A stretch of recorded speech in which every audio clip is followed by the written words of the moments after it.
নমস্কার বন্ধুরা, eternal truth YouTube চ্যানেলে আপনাদের সকলকে স্বাগত। কমেন্টে লিখুন জয় মা কালী, শেয়ার করুন প্রিয়জনের সাথে। চ্যানেলটিতে যদি নতুন হয়ে থাকেন সাবস্ক্রাইব করুন আরও নতুন নতুন গল্পের জন্য।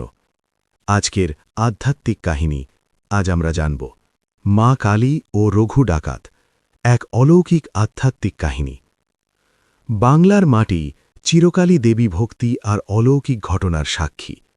বিশেষ করে মা কালীর নাম উচ্চারিত হলেই যেন বাতাসে ভেসে ওঠে শক্তি, ভয়, করুণা আর মাতৃত্বের মিলিত রূপ। এই কাহিনী এক ভয়ঙ্কর ডাকাতের, রঘু ডাকাতের। যে মানুষ একসময় গ্রামের মানুষের আতঙ্ক ছিল, সেই মানুষই কিভাবে হয়ে উঠল মা কালীর একনিষ্ঠ ভক্ত, সেই আধ্যাত্মিক রূপান্তরের গল্পই আজ আপনাদের সামনে। নদিয়া জেলার এক অজপাড়া গাঁ, চারিদিকে তালগাছ, বাঁশঝাড় আর কাঁচা রাস্তা। সন্ধে নামলেই মানুষ দরজা বন্ধ করত, কারণ রাত মানেই রঘু ডাকাতের ভয়। রঘু ছিল দুর্ধর্ষ, হাতে ধারালো খাঁড়া, চোখে আগুনের দৃষ্টি। তার দল রাতের অন্ধকারে জমিদার বাড়ি, ব্যবসায়ীদের ঘর লুট করত। কেউ বাধা দিলে প্রাণে রেহাই পেত না। কিন্তু আশ্চর্য ব্যাপার, রঘু কখনো গরিবের ঘরে হাত দিত না। বৃদ্ধা, বিধবা, অনাথ, তাদের প্রতি তার অদ্ভুত মমতা ছিল। গ্রামের লোকেরা বলত, রঘু পাপী ঠিকই, কিন্তু পুরোটা পাথর নয়। রঘুর মা ছোটবেলায় মারা যান। মৃত্যুশয্যায় মা বলেছিলেন, বাবা, যত বড় পাপই করিস, একদিন মা কালীর কাছে মাথা নত করবি, তিনি তোকে ছেড়ে দেবেন না। এই কথাটা রঘুর মনে কোথাও গভীরে গেঁথেছিল। কার্তিক মাস, কালীপুজোর রাত, চারিদিকে প্রদীপ, ধূপের গন্ধ, ঢাকের শব্দ। গ্রামে একটি পুরনো কালী মন্দির ছিল।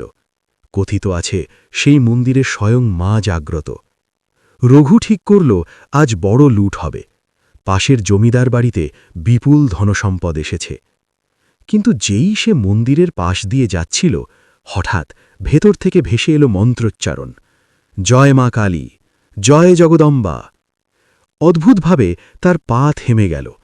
মনে হল কেউ যেন অদৃশ্য শক্তিতে তাকে টানছে। রঘু মন্দিরে ঢুকতেই ঝড় উঠল। প্রদীপগুলো কাঁপতে লাগল। মন্দিরের পুরোহিত ভয়ে সরে গেলেন। হঠাৎ দেখল মূর্তির চোখ দুটো যেন জ্বলছে। গলায় জবা ফুলের মালা, জিহবা প্রসারিত, হাতে খাঁড়া, কিন্তু সেই ভয়ঙ্কর রূপের মধ্যেও মাতৃত্বের আভা। রঘু যেন সম্মোহিত হয়ে বলল, মা, আমি পাপী, আমার জন্য কি মুক্তি আছে? হঠাৎ বজ্রপাত, মন্দিরের দরজা নিজে থেকেই বন্ধ হয়ে গেল। রঘু শুনতে পেল এক করুণাময়ী কণ্ঠ, রঘু, তুই অন্যায় করেছিস, কিন্তু তোর অন্তরে দয়া আছে, তোর সময় এসেছে পথ বদলানোর। রঘু মাটিতে লুটিয়ে পড়ল। পরদিন সকালে গ্রামের লোক অবাক, রঘু ডাকাত মন্দিরের সিঁড়িতে অচেতন অবস্থায় পড়ে আছে। জ্ঞান ফেরার পর সে ঘোষণা করল, আজ থেকে আমি ডাকাতি ছাড়লাম, মা আমাকে ডেকেছেন। লোকেরা বিশ্বাস করল না, কিন্তু ধীরে ধীরে তারা দেখল রঘু সত্যিই বদলে গেছে। সে নিজের লুটের ধন গোপনে গরিবদের ফিরিয়ে দিতে শুরু করল, মন্দির সংস্কারের দায়িত্ব নিল। শয়তান সহজে ছাড়ে না। রঘুর পুরনো সাথীরা তাকে বিশ্বাসঘাতক বলল। এক রাতে তারা মন্দিরে আগুন লাগাতে এলো। রঘু একাই বাধা দিল। সংঘর্ষ শুরু হল। ঠিক তখনই প্রবল ঝড় উঠল, বজ্রপাত হল, আগুন নিজে থেকেই নিভে গেল।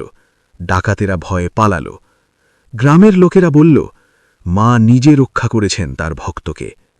সময়ের সাথে রঘু হয়ে উঠল রঘুনাথ দাস, মা কালীর এক নিবেদিত সেবক। প্রতিদিন সে ভোরে মন্দির পরিষ্কার করত, জবা ফুল সংগ্রহ করত, সন্ধ্যায় আরতি করত।